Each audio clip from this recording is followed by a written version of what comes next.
আপনার লড়াই আপনাকে করতে হবে, আপনার যুদ্ধ আপনাকে করতে হবে।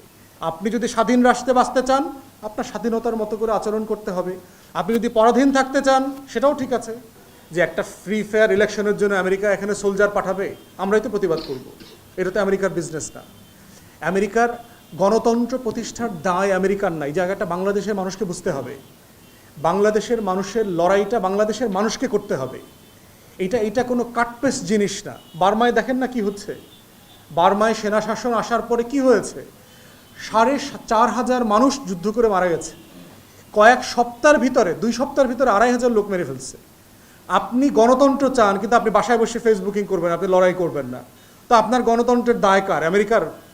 আমেরিকা এসে এখানে আপনার গণতন্ত্র কায়েম করে দিয়ে যাবে? আমেরিকা তো আপনাকে যথেষ্ট পরিমাণ সাহায্য করে পলিটিক্যাল স্পেস করে দিয়েছে। বাংলাদেশের গত 15 বছরের ইতিহাসে এই আওয়ামী দখলদারদের হাতে সবচেয়ে বেশি মিছিল, মিটিং, মহাসমাবেশগুলো কখন হয়েছে? আমেরিকার ইনভলভমেন্টের পরেই তো হয়েছে। আমেরিকা আপনাকে আর কি করবে? তো এই জন্য আমার মনে হয় যে বাংলাদেশে যারা রাজনৈতিক কর্মী আছেন, দেশের নাগরিক আছেন, তাদেরকে এটা বুঝতে হবে যে আপনি কার কাছে কি চাচ্ছেন। আপনি যে বেগুন বিক্রি করে তার কাছে যদি গরুর গোশত দাম বেশি কেন জিজ্ঞেস করেন, সেটা যদি উত্তর দিতে পারবে না। আমেরিকার সাথে আপনার ইনভলভমেন্টের জায়গাটা এটা। দ্বিতীয়ত হচ্ছে তারা তাদের নিজস্ব স্বার্থে কাজ করে। প্রত্যেকটা অ্যাম্বাসি, আমেরিকান অ্যাম্বাসি খুলছে কি বাংলাদেশের গণতন্ত্র কায়েমের জন্য ঢাকাতে? পৃথিবীর কোনো অ্যাম্বাসি, আমার অ্যাম্বাসি যখন আমি লন্ডনে খুলি, আমি ব্রাজিলে খুলি, আমি কেন খুলি? আমার স্বার্থের জন্য আমি খুলি।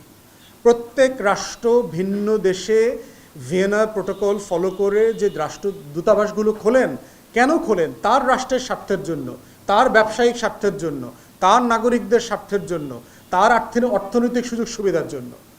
অতএব আমেরিকার কাজের পরিধিটা আমাদের মানুষের কাছে খুব পরিষ্কার হইতে হবে। আমেরিকা কোনো দায় নেয় নাই, আমেরিকা কখনো বলে নাই যে বাংলাদেশে গণতন্ত্রের ঠিকাদারিটা আমি নিছি, তোমরা শুধু মিছিল মিটিং করবা আর ফ্রি ফেয়ার ইলেকশন করে আমি তোমাকে গণতন্ত্র দিয়ে যাব। এটা আমেরিকা কখনো বলে নাই। আমেরিকা বরাবরই বলেছে ডায়ালগের কথা, সংলাপের কথা বলেছে। পার্টিসগুলোকে নিজেরা আলোচনা করে আপনাদের সমস্যার সমাধান করেন। আপনাদের এই রিপোর্টগুলোও তো আমেরিকা আপনাকে সাহায্য করছে যে আপনার দাবিগুলোর সাথে পৃথিবীর সবচেয়ে বড় পরাশক্তি একমত হচ্ছে। যেগুলো আমরা বলছি তারাও বলছে। আমরাও বলেছি যে নির্বাচন ফেয়ার হয় নাই, পশ্চিমারাও তাই বলেছে যে এখানে কোনো নির্বাচন হয় নাই। আমরাও বলছি বাংলাদেশে একটা একদলীয় বাকশালের অধীনে দেশটা দখলদার হয়ে গেছে। আমেরিকা, পশ্চিমারাও তাই বলছে যে বাংলাদেশে ডমিনেন্ট পার্টির মধ্যে একটা নির্বাচনী সিস্টেম চালু হয়েছে নিজেরা।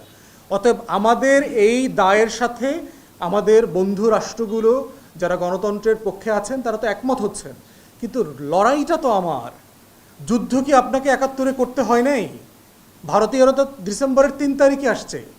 বাকি 9 মাস কি হাওয়া দিয়ে যুদ্ধ হয়ে গেছে? ভারতীয়রা 2 সপ্তাহ এসে দেশ স্বাধীন করে দিয়ে গেছে।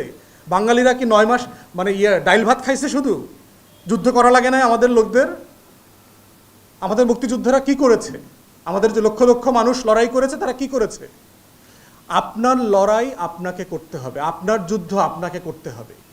আপনাকে আপনার বন্ধু রাষ্ট্ররা, কৌশলগত মিত্র যারা আছে তারা সময়ে সময়ে আপনাকে সাহায্য করবে, পাশে দাঁড়াবে, বক্তব্য বিবৃতি দেবে, টাকা পয়সা দিবে, যে যেভাবে পারে সেভাবে সাহায্য করবে।